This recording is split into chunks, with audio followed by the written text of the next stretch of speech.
Greetings, players. And no, Tainted Grail, the Fall of Avalon is not a total conversion for Skyrim.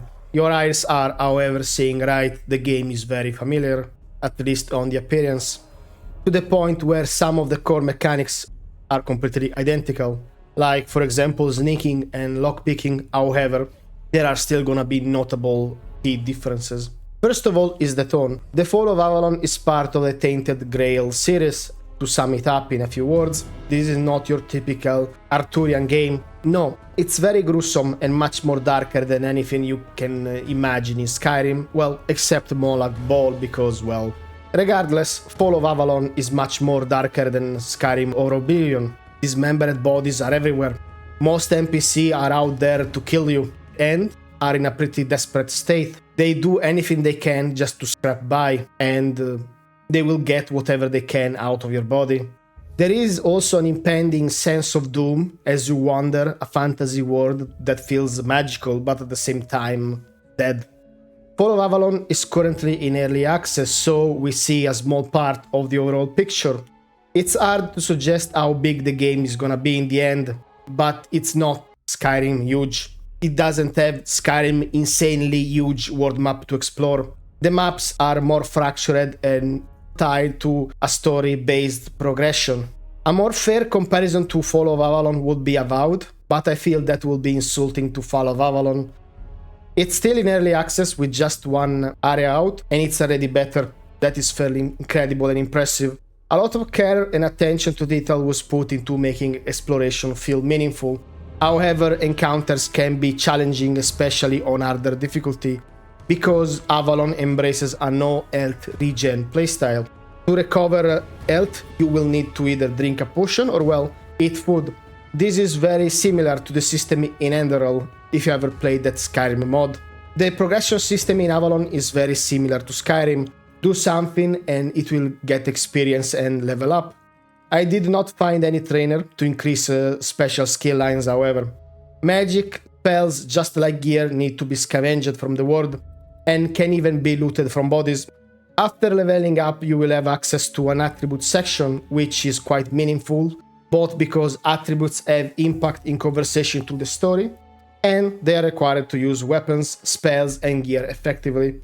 In the perks section, we have several trees divided by categories, fairly simple actually.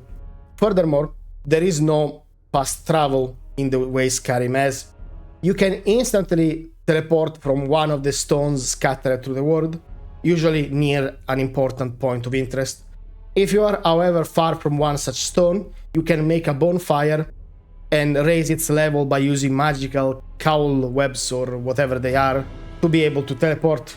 Moreover, Avalon doesn't feature scaling enemies, and all the mobs have a fixed level. Depending on your difficulty level, Avalon will want you to play more strategically, so you do not blow up all your resources on fighting mobs that are fairly too much for you to take on early on. Crafting also takes an important role in the game, because not only you can craft gear, but you probably should if you want to be able to keep up with your consumption of arrow and food. You can also equip relics, which give special effects based on the type of relic. The weight of your armor in this game is quite important because it affects your stats. Go too heavy and your stamina regen and your mana are gonna suffer. Although, in crafting you're allowed to reduce the weight of armor. In essence, it's a trade-off between mitigation and resources. I played this game as a mage because economy, of course. As an archer you need arrows, and as a warrior you lose a lot of health. And also, fighting several enemies as a warrior is kinda rough, while mana is free. The downside of magic is, however, that fighting in closed spaces can become challenging before you lock spells with area of effect, especially with multiple mobs. Elemental effects also play a role. Fire can burn, and if you hit an enemy enough time with a frost spell, they will be frozen solid, and your next hit will deal a lot of damage. However, I need to say that when I played this game, I did not feel, oh, I'm playing modded Skyrim. No, I felt this closer to a design similar to Gothic, not quite like it, however. The game is dangerous, skill-based, and much more smaller and dense with activities. My mistakes were harshly punished. And sometimes avoiding fights, especially early on, is smarter than diving in at first. On the flip side, however, once I had more knowledge of the areas and where to go and get my stuff, the game became a little easier. So, how's the story? Well, no spoiler here, don't worry. If you are not familiar with the Arthurian Historia, or the Knights of the Round Table, or Camelot, or Sir Lancelot putting his lance inside Arthur's wife, well, it doesn't matter. Most of the names have been borrowed and some elements of the mythology, as the story differs, is very different from your typical Arthurian tale. This is something especially good if you don't care about this type of story or you outright dislike it, because Tainted Grail goes into a completely different direction. In the previous early access version, the story was different in some areas. Prologue got reworked. However, as 0.9, if you are an Oblivion player, you will be stricken by the familiarity of the intro scene. You are a prisoner under mysterious circumstances, affected by a deadly disease known as the Red Death. If you feel this is a familiar name, it's because it's the name of a story written by Edgar Allan Poe.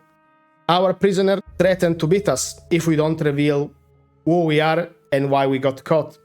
In this scripted tutorial, we are given the option to get some starting stats by defining your background, and this is a nice touch that I really like. Without going too much into spoilers, the island of Avalon has fallen to ruin following the death of King Arthur. The once glorious kingdom became a decaying land, shrouded in a supernatural force known as weirdness. This malevolent presence twists the landscape, spawns monsters at night, and erodes the remnants of human civilization, leaving survivors scattered and desperate. Fall of Avalon features branching decisions through your quest that are very effective, and it doesn't feature a lot of essential NPC that you cannot kill.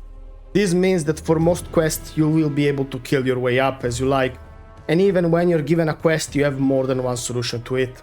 This is quite important because in a world filled with misery and death, the idea you can't kill people is quite ridiculous. The land of Avalon, where the story takes place, is pretty much in ruins. Several power struggles are still ongoing between the factions, like the people of Camelot that really hate magic. However, they are currently feeling lost because, well, the king is dead, and some of the Knights of the Round Table are pretty unhinged, at least one in particular. There is a chance that more narrative or story changes could happen before the full release, so we'll not fully delve into the breakdown of the prologue and the first act yet. As of 0.9, only the first act is playable, and the developer said that we are just one major patch away from a full release with the other 2 acts. So, how much content is there in early access? It's a decent amount. Without additional replay, I would say 15 to 20 hours. If you go for side quests as well, and if you explore the first area, there is quite a lot of content, and I was never in a situation where, oh, I'm exploring an endless wasteland for 20 minutes running because, frankly, the map size is not that insanely huge. This doesn't mean it's small, however. There are also a lot of caves and small instances you can go in. And loading screens has been very fast, something that should not be unnoticed. What about bugs and crashes? I did encounter very minor one, but no broken quest or other weird things, and I did not have any crash, which is naturally good. However, one word of warning. If you play the game right now, your save file won't be able to be used for the full release. So, it's up to you if you want to play the game right now or not. Is Fall of Avalon worth it? It's hard for me to give a definite vote for an RPG when I just played a small fraction of it. For what I've seen, it's good. The game has potential. I like the similarity with Skyrim gameplay, which is always solid. And despite me coming with low expectation about the Arthurian tale, because I'm not really a fan, I was surprised by how grim and dark it became. I also like that a lot.